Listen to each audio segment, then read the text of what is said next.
Welcome to the Blue Cafe. We offer stories of infidelity, betrayal, and redemption. Please like and subscribe.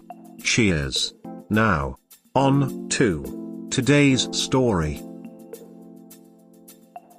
Lost myself after my wife's cheating. Rant. So my wife, 34F, and I, 34 meters, had been married for 3 years. She cheated after her bachelorette party with some guy. She said she was really drunk and apologized profusely. I was so hurt and nervous about getting married, but I told myself it was the alcohol. I told her this is your one duck up. We had a deep conversation and it went positively. I still felt embarrassed, but I felt good about us still getting married. After that, not too many issues throughout our marriage. One day I get off early and head home. Figured my wife would still be at work, but when I pulled up, I saw her car and another car in our driveway. I walk in the house, put my keys down. I hear a voice from upstairs. As I walked up the stairs, I heard a consistent squeaking and rickety kind of sound. Then I hear a man's voice, then my wife, then a moan. I realized that consistent sound was the bed frame. I think to myself, there is no way. I get to our bedroom and see her supervisor, probably late 40s, on top of my wife in our bed. I'm beyond shocked. I stopped breathing. I went back downstairs and still couldn't breathe. My chest hurts. It wasn't even an angry feeling, it was like, what the hell is going on? I caught my breath, even drank some water and worked up the nerve to go confront them. I was shaking so bad. I go back up the stairs and stop at the doorway. He's behind her and neither of them have a care in the world. Again I'm stuck in shock. I just left. They never even knew I was there. I started driving and didn't know where to go. What I saw and heard burning in my brain, chest hurt so bad. I go to a park. Sit, try to catch my breath, then just start crying. I was so confused and shocked, and yet still not angry. Just incredibly confused and shocked.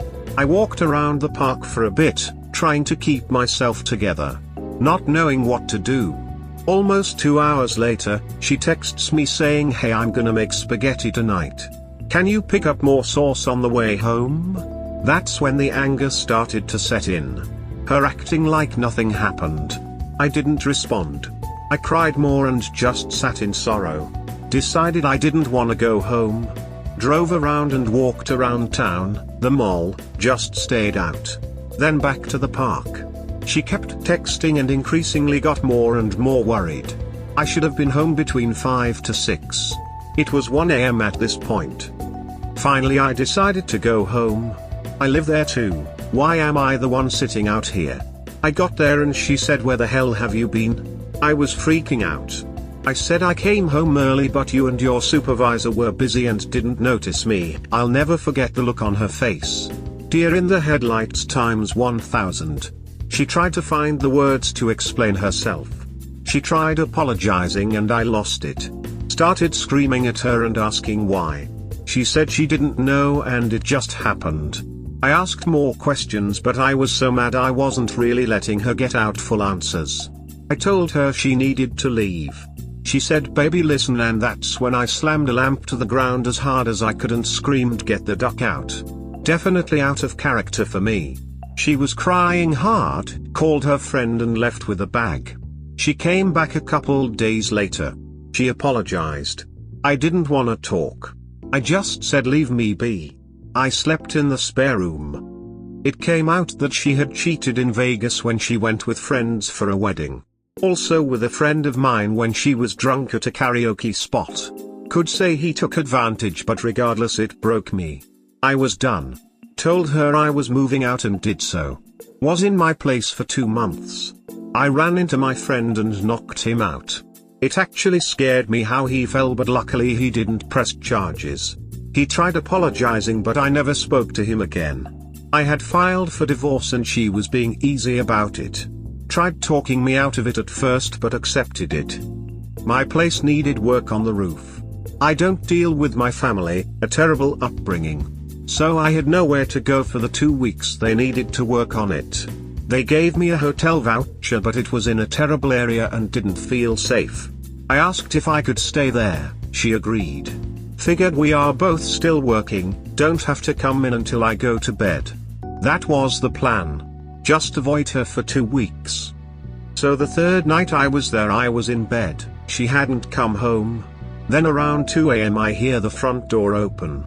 I hear her waking up the stairs, talking, sounded tipsy.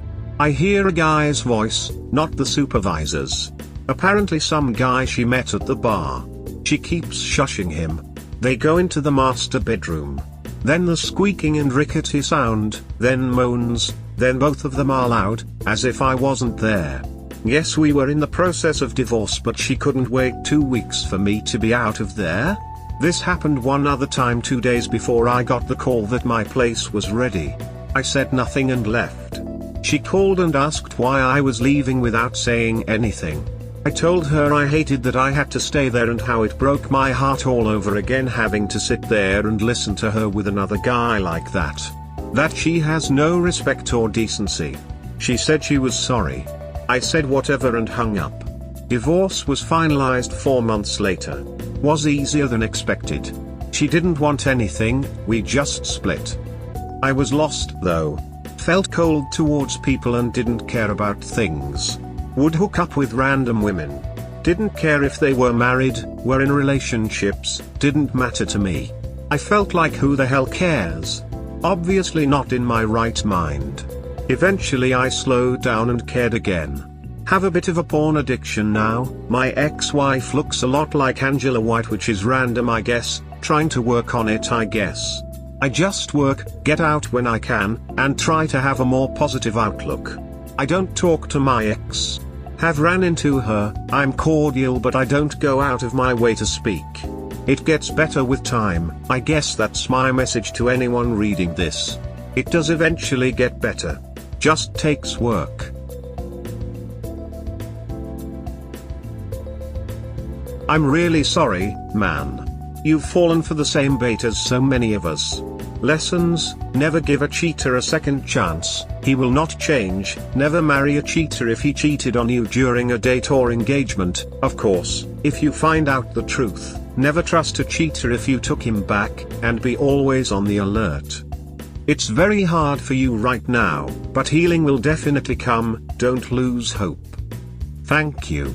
I don't expect people to be perfect. Anyone can mess up.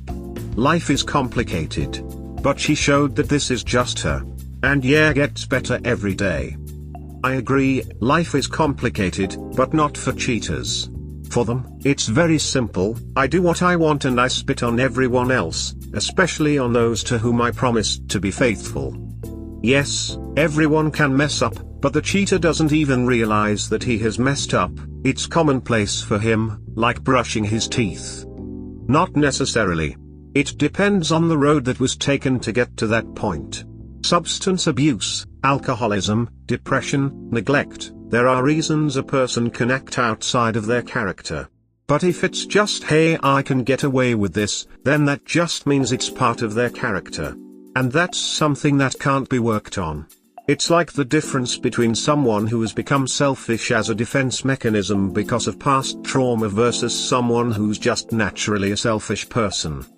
I respect your opinion, but I don't mean the propensity to have sex with just anyone, but the sin of cheat and the ability to betray. These are stable character traits. It does not matter for BS why they arose, defense mechanism, violence, upbringing or bad example in the family, but you're right, it is almost impossible to fix them. It will continue this way for her as long as booze is involved. While you push onward and upward, she will just spiral down and endure constant failures. Reading, I felt the pain a lot of us feel. I'm sorry you had to go through this. I hope you got some good therapy after. It's definitely a trauma. No therapy, I just looked in the mirror and said what the hell are you doing? And have just worked on doing better overall. It's definitely a trauma. And thank you. I've been in a similar place and at some point you'll want to be in a relationship. Do not punish yourself for the rest of your life. You're ashamed of something that is not your fault. This needs to be processed if you want to move on with your life. If you want someone that went through similar steps, DM, don't hesitate. An ex-wife is one of those people who shouldn't be in a monogamous relationship. It's a shame she couldn't be honest with herself and you about that and hurt you because of it. Here's to moving on without her in your life anymore. Good God, man, I can only imagine how you must be feeling. Being exposed to it twice? Most people find out through other ways, but actually seeing and hearing it? Please seek therapy. I promise you will need it. Those sights and sounds will not leave your head anytime soon. I'm so sorry. Something like that needs therapy. You might think you are strong enough to go through it without any help, but you truly do need help and someone to talk to about it. Your porn addiction might just be a way to try to cope with it in a very unhealthy way. People who have deep traumas tend to turn to different kinds of addictions to kind of get away from the trauma, but the trauma will always come back. Do it for yourself and your future relationships. If you don't fix the trauma and the issues within, they'll bleed over to your next relationship and you are an easier target for users and cheaters. Gotta say, I felt for you until the sleeping with married women part. Have a good day. That was painful to read, so I can't imagine how painful it was to live through. My heart aches for you. Just know that something in the person you thought was your wife is broken. There's a serious lack of empathy on her part, and possible issues with self-control. I'm glad you're doing better now.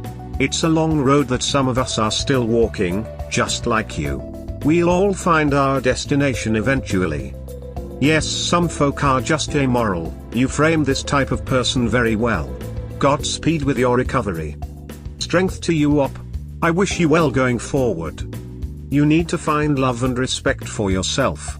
Fulfillment and validation within yourself, without needing an outside person to do it for you. You are valuable, regardless of how she or anyone else treats you. Consider doing some sessions with a licensed therapist, find a hobby that you can throw yourself into, and do something you can really feel proud of. I'm so glad that you got out of that situation. She had no right to treat you that way. You've definitely made a bunch of processes towards healing. Now it's time to truly finish your healing process. Good luck. Did you not, man? You letting the shit happen, grow some damn balls, duck. We hope you have enjoyed today's episode. Please comment, like and subscribe. Cheers. Have a wonderful day or night. Wherever you are.